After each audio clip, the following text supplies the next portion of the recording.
नमस्कार, मावळ 24 तास मध्ये आपलं स्वागत। मी महादेव वाघमारे। मावळ तालुक्यातील चांदखेड ग्रामपंचायत हद्दीतील 46 बनियान ट्री या सोसायटीमध्ये स्थानिक परिसरातील महिला व पुरुष या ठिकाणी काम करत होते। अचानक त्यांना कामावरून काढून टाकण्यात आलेलं आहे।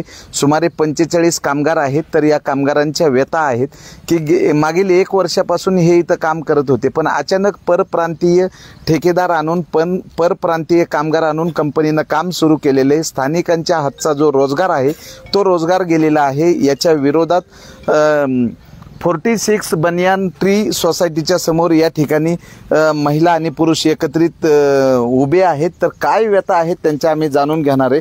काय सांगाल, किती वर्षापासून काम करत होते ना आज तुमचं काम बंद केलंय, त्याबद्दल काय सांगाल? झाले काम आधी तेव्हा ह्याला असं बोलतो वर्ष झाले काम करीत होतो। आम्हाला आवती तर त्यांनी सांगितलं आम्हाला इथं कामाला ठेवायला पाहिजे, सगळ्यांना आमचे सरपिन पाहिजे आमच्या पैसे कामाला, की कधी आम्हाला काय मदत आलं तर ते करीत असते। बोलाय आता बरं, काय नाव तुमचं, काय सांगा? माझं नाव सुवर्ण वाजे। आम्ही 46 बनियानमध्ये ते 43 बनियानमध्ये काम करत आहोत। वर्ष झालं आम्ही इथं काम करतोय, पण वर्षाने यांनी परप्रांतीय आणून आमच्या जागेवरती महिला आणि पुरुष कामाला ठेवले, तर आमच्या ठेकेदारांनाही काढून टाकण्यात आलेले आहे। तरी आपण शासन तुले आमदार काय सुनील अण्णा शेळके यांनी येऊन आमच्यामध्ये थोडंसं सहभागी होऊन आमच्या व्यथा जाणून घ्यावा असं आम्हाला वाटतं, आणि आमचं पहिलं गेलेलं काम त्यांनी आम्हाला द्यावं असं आम्हाला वाटतं। बरं, काय नाव तुमचं, काय सांगा? सुशीला कारके। आम्ही आज वर्ष आले इथं काम करतो। अचानक कॉन्ट्रॅक्ट येते जाते, आम्हाला बाहेर काढते। आम्ही आज जायचं कुठं? आमच्याकडे काय एवढी शेती आहे का काय? आमच्याकडे काय काम आहे त्याच्याशिवाय दुसरे काहीच काम नाही आमच्याकडे। बरं, काय नाव तुमचं, काय सांगा? लैला सय्यद। आम्ही इथं कामाला वर्ष झालं इथं आलेलं, अचानकच आम्हाला काढले येते। आम्ही कुठं जायचंय? आम्हाला हे काम पाहिजे, कॉन्ट्रॅक्ट फी इथं पाहिजे। 300 रुपयामध्ये आम्ही काम केलं 1 वर्ष झाले, त्याच्यामुळे आम्ही विनंती करतो आम्हाला हे काम पाहिजे। काय नाव तुमचं, काय सांगा? सोनार सिंधू सोनार। आम्ही वर्ष झाले काम करत होतो, हे अचानक कंत्राट आलं, यांनी आम्हाला बाहेर काढले। आम्हाला जागा नाही कुठं कामाला, आता इथं आम्ही कुठं जायचं? खाली काय जायला सोय आहे का आम्हाला? आमची शेती बिती काय एक तुकडं राहिले, त्यात काय भागवायचं आम्ही? आमच्यावर सगळं कुटुंब चालतंय। काय सांगाल, नेमक्या काय व्यथा आहे? काय नाव तुमचं? माझं नाव अजित आमराळे। जवळजवळ गेले 1 वर्षापासून मी सर्व लोक इथं काम करत आहे, पण सोसायटीने असा निर्णय दिला, कुठली कल्पना न देता त्यांनी आम्हाला पहिले 15 दिवस म्हणले, सांगतो 15 दिवसात, त्यानंतर परत म्हणले अजून 15 दिवस थांबा। मग यांच्या कामापुरतं यांनी 1 वर्ष या लोकांचा कमी पगारात वापर केला। आता कुठं सर्वांना 2 रुपयाची अपेक्षा होती की जेणेकरून आपलं सर्व घरदार चालेल। आणि दुसरी गोष्ट, हे जवळपास सर्व लोक स्थानिक असल्यामुळं आणि त्यांनी आम्हाला असं समजण्यात आलं की स्थानिक कॉन्ट्रॅक्टदार असेल किंवा स्थानिक लोक असतील ही इथं घ्यायची नाहीये, तर यांना घ्यायची असतं यांनी स्टार्टलाच घेतली असती। त्याच्यानंतर या आम्ही सर्वजण आम्ही 15 ऑगस्टला आम्हाला यांनी अचानक बाहेर काढलं। ठीक आहे, त्यानंतर 16 ऑगस्टला आम्ही स्ट्राईक केली आणि अण्णांना आम्ही जे निवेदन दिलं, अण्णा म्हणले ठीक आहे तुम्ही बघा करा काय करायचं, मी तुमच्या पाठीशी आहे। त्यांनी आम्हाला असं आश्वासन दिलंय। बरं, काय नाव तुमचं, काय सांगा?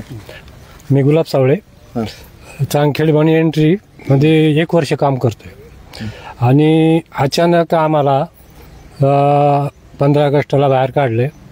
आम्हाला कामाची गरज आहे, आमच्याकडे शेती नाही, आमच्याकडे सगळं मुलं बाळं उपाशी राहतात, तरी आम्हाला कामाची गरज आहे। या ठिकाणी भावी जिल्हा परिषद सदस्य पैलवान मनोज येवले आहेत। आम्ही काय सांगाल की स्थानिकांना कामावरनं काढलं जातं आणि परप्रांतीयांना काम दिलं जातं, आपल्या जमिनी ह्या स्थानिकांच्या आहेत, स्थानिकांना रोजगार मिळत नाही। आज या ठिकाणी 46 बनियान ट्री या ठिकाणी संस्था आहे, गृहरचना संस्था। या संस्थेमध्ये आमच्या स्थानिक लोकांच्या जमिनी गेल्यात। अतिशय कवडीमोल भावानी या लोकांनी जमिनी आमच्या घेतल्या। जमिनी घेतल्यानंतर या ठिकाणी डेव्हलप झाल्यानंतर की बाबा स्थानिक लोकांना आम्ही इथं प्राधान्याने काम देऊ असं या संस्थेने पहिल्यापासून सांगितलं, परंतु आता गेली 1 वर्षापासून आमच्या स्थानिक सर्व महिला असतील पुरुष असतील या भागातील परिसरातील सर्व कामगार या ठिकाणी काम करत होते। अचानक त्यांना 15 ऑगस्टच्या दिवशी त्यांना सांगितलं की बाबा तुम्हाला आता इथं काम करता येणार नाही, तर त्यांनी त्या सोसायटीने सांगायला पाहिजे की बाबा का काम करता येणार नाही का? तर त्यांनी आम्हाला स्थानिक लोक आहेत आम्ही स्थानिक लोक असल्यामुळं आम्ही या ठिकाणी काम करणार असं या लोकांचं म्हणणे आहे, आणि आमच्या या सर्व कामगारांना आमचा पाठिंबा आहे। आम्ही तालुक्याचे आमदार आदरणीय सुनील अण्णा शेळके यांच्याकडं ही सर्व कामगार वर्ग गेली होती. त्यांनी अण्णांनी पण हाच शब्द दिला की बाबा स्थानिकांना पहिलं प्राधान्य द्या, असं या सोसायटीतील सर्व मेंबर असतील यांना सांगून किंवा स्थानिक लोकांना पहिलं प्राधान्य द्या. स्थानिक लोकांच्या समजा काय अडीअडचणी असतील किंवा जर काम करत नसेल एखादा, समजा 40 लोक आज या ठिकाणी काम करतात, 40 मधलं 2 माणसं या ठिकाणी जर काही तर वेडवाकडं करून काम करत नसेल त्या लोकांना लांब ठेवा. बरं, जी 40 लोक आहेत त्या लोकांना तुम्ही कामावरती घ्या, असं आदरणीय आमदार साहेबांनी आम्हाला या ठिकाणी सांगितलं. परंतु या संस्थेने कुठल्याही प्रकारचं तशी दखल न घेता, त्यामुळं हे सर्व स्थानिक कामगार आहेत त्यांनी आज या ठिकाणी एकजूट येऊन या ठिकाणी एक स्ट्राईक केलेला आहे. तरी ह्या कामगारांना कुठल्याही पद्धतीने या सोसायटीने या संस्थेने कामाला घेतलं पाहिजे, एवढीच आमची भूमिका आहे. काय सांगाल? नमस्कार, मी सौरभ संभाजी सुतार. गेल्या 1.5 ते 2 वर्षापासून या ठिकाणी आद्विका एंटरप्राइजेसच्या कॉन्ट्रॅक्टमध्ये 40 ते 45 कामगार इथं काम करत आहे. अचानकपणे ह्या नवीन कमिटी पुढे आहे ते मिश्रा साहेब म्हणून त्यांनी विशाल येवले असेल, हे मालक आहे, त्यांना या गोष्टीची कल्पना नाही, नोटीस पिरियड नाही. अचानकपणे त्या महिलांना घरी बसवलं, पुरुषांना घरी बसवलं. तर आता एका साईडला जर आपण पाहत गेलो तर महाराष्ट्रामध्ये लाडकी बहीण योजना सरकारने काढलेली आहे, त्याच्यामध्ये महिलांना पाहिजे ते प्राधान्य मिळत आहे. दुसऱ्या साईडला महिला सक्षमीकरण धोरण हे सरकार उपलब्ध करून देत आहे. आणि इथं आज पाहिलं तर आमच्या गावामध्ये चांदखेड ह्या ठिकाणीमध्ये महिलांवर अन्याय होते. तर अन्यायाला न्याय मिळवून देण्यासाठी सरकारने सुद्धा या गोष्टी जबाबदारी घेतली पाहिजे. आमच्या तालुक्याचे आमदार सुंदर शेख साहेबांना सगळ्या महिला वर्ग असणं पुरुषांनी विनंती केली होती. अण्णांनी यांना पूर्णपणे पाठिंबा दिलेला आहे आणि अण्णांनी सांगितले तुमच्या पाठिंबागे मी खंबीरपणे उभा आहे आणि तुम्हाला न्याय मिळवून देणार, हा माझा शब्द आहे. आणि हा महिलांसाठी न्याय सगळ्यांना झालाच पाहिजे, हे आमच्या शेवटपर्यंत महिलांना पाठिंबा असेल. मावळातील स्थानिकांनी अनेक प्रकल्पासाठी जमिनी दिलेल्या आहेत आणि जमिनी दिलेल्या असताना स्थानिकांना रोजगाराची संधी उपलब्ध झाली पाहिजे. पण मावळ तालुक्यामध्ये परप्रांतीयांना रोजगार मिळतो आणि स्थानिक भूमिपुत्रांना स्थानिकांना रोजगार भेटत नाही. आज या ठिकाणी 46 बनियान ट्री ही जी सोसायटी आहे, या सोसायटीमध्ये मागील 1 वर्षापासून 45 लोक ही काम करत होती. त्यांचं उदरनिर्वाहाचं साधन या सोसायटीमध्ये काम करणं, त्यामधनं मिळालेल्या मजुरीमधनं कुटुंब चालत होतं.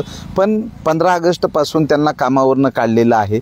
तर स्थानिकांना काम मिळालं पाहिजे, 80% स्थानिकांना रोजगार उपलब्ध करून दिला पाहिजे. पण या ठिकाणी स्थानिकांवर मोठा अन्याय झालेला आहे आणि ही मुजोर जी सोसायटी आहे 46 बनियान ट्री, हिने स्थानिक जे भूमिपुत्र आहेत त्यांना काम दिलं पाहिजे. तर या ठिकाणी काय सांगाल, नेमकं काय नाव?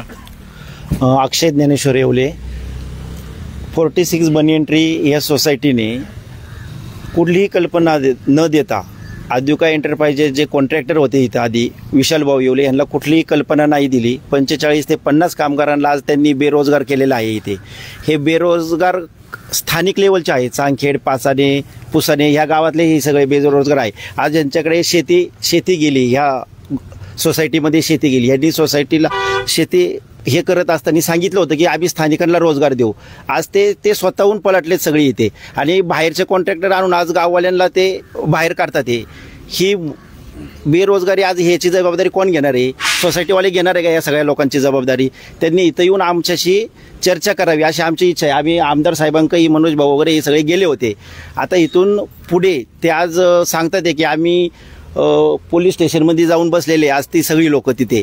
आम्ही कुठल्याही प्रकारचं त्यांना काही बोललेलो नाही आहे. आमची एकच इच्छा आहे, ह्या सर्व कामगारांना 50 ते 60 कामगारांना त्यांनी आहे त्या प्रकारे रोजगार द्यावा. जे कॉन्ट्रॅक्टर आहे आद्विका एंटरप्राइजेस त्यांनाच त्यांनी कंटिन्यू ह्या सोसायटीमध्ये करावं. त्यांच्याकडून कुठल्याही प्रकारची चुकी झालेली नाही आणि जशी झाली असेल तर त्यांनी ते समोरासमोर आमच्याकडे येऊन इथे सांगावा की हे काय चुकलं होतं. तडकाफडकी निर्णय घेऊन त्यांना बाहेर काढणं हे अत्यंत बेकायदेशीरपणाने आहे. आम्ही सुद्धा कायदेशीर बाबी पूर्ण करून पुढे जाऊ शकतो अशी आमची इच्छा आहे. त्यांना ते कॉन्ट्रॅक्टरनी इथं आमच्याशी यावा आणि चर्चा करावा. घोषणा द्या.